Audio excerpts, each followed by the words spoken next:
So ayun guys, good afternoon, good morning, good day. Ito tayo ngayon, magpo-propagate tayo ng snake plant. So konti lang yung variety ko ngayon nito.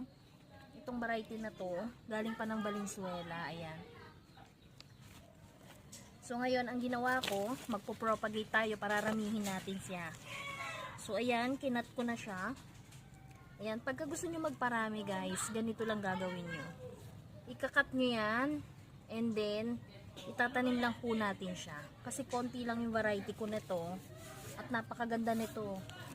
Buti may naiwan pa akong ganito. So, ayan. Ganyan lang gagawin natin guys. Propagate natin yan. So, ako nga pala naglalagay ako ng mga coco husk. Or itong mga bulok ng ayan. Ilalagay ko po yan sa ilalim para may maganda po tayong pag-aanuhan. Tanim lang natin.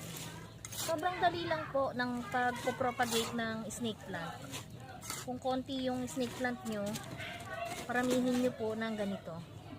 Ipapakita ko po sa inyo yung na-propagate kong snake plant. Yung puti. Wait lang.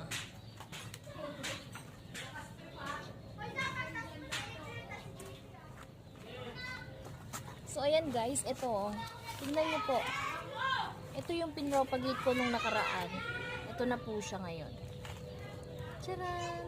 Magiging ganito po siya. Ayan, so pwede na tong ilipat, pwede na nating i-repat yan. So thank you for watching. So guys, ganito lang yan.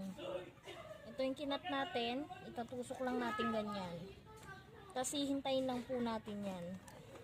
Mag-uugat na po yan at nagsisibol. Ganyan lang po ang tamang pagpupropagate ng snake plant.